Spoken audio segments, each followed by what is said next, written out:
तलाश पुराने समय की बात है। भारत के एक गांव में रघु नाम का एक युवा व्यक्ति रहता था। वह बचपन से ही धर्म और ईश्वर के प्रति बहुत जिज्ञासु था। उसका परिवार एक पौराणिक धर्म को मानता था, लेकिन रघु को हमेशा यह सवाल परेशान करता था कि असली सत्य क्या है। वह मंदिर जाता, पूजा करता, साधुओं से सवाल पूछता, लेकिन उसे संतोष नहीं मिलता। उसके मन में हमेशा यही ख्याल आता कि दुनिया और इंसान का अस्तित्व इतना गहरा है कि इसका जवाब इतना सरल नहीं हो सकता। मुसलमान दोस्त का परिचय। एक दिन रघु की मुलाकात एक मुसलमान व्यापारी अहमद से हुई। अहमद नेक दिल इंसान थे जो हर किसी की मदद करने में आगे रहते। रघु ने देखा कि अहमद का व्यवहार, उनका दूसरों से बात करने का तरीका और उनकी ईमानदारी बहुत खास थी।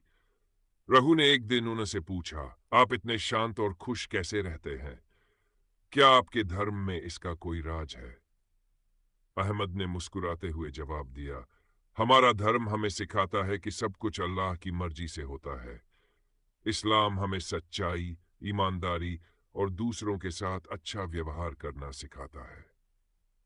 कुरान की तालीम। अहमद ने रघु को कुरान शरीफ का हिंदी अनुवाद दिया और कहा, अगर तुम सच्चाई जानना चाहते हो तो इसे पढ़ो और अल्लाह से हिदायत मांगो। रघु ने कुरान को पढ़ना शुरू किया। जैसे जैसे उसने पढ़ा, उसकी आंखों के सामने नई नई बातें खुलती गई। उसने पाया कि इस्लाम में अल्लाह को एक माना जाता है और यह धर्म इंसान की भलाई और समाज की भलाई पर आधारित है। इस्लाम कबूल करने का फैसला। कई महीनों की खोज और सोच विचार के बाद रघु को यकीन हो गया कि इस्लाम ही सच्चा धर्म है। उसने अहमद के पास जाकर कहा, मैं इस्लाम कबूल करना चाहता हूं। मुझे सिखाएं कि इसे कैसे अपनाया जाता है। अहमद ने उसे कलिमाए तौहीद सिखाई, ला इलाहा इल्लल्लाह मुहम्मदुर रसूलुल्लाह। अर्थ, अल्लाह के सिवा कोई पूज्य नहीं और मोहम्मद सल्लल्लाहु अलैहि वसल्लम अल्लाह के रसूल है।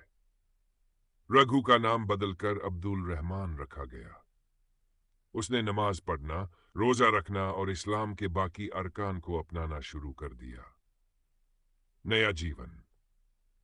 अब्दुल रहमान ने अपने जीवन को इस्लामी सिद्धांतों के अनुसार डाल लिया। उसने अपने पुराने दोस्तों और परिवार को भी इस्लाम के बारे में बताना शुरू किया। उसकी सादगी और नेकनियती से कई लोग प्रभावित हुए। यह कहानी हमें सिखाती है कि अगर दिल में सच्चाई की तलाश हो तो अल्लाह जरूर रास्ता दिखाता है।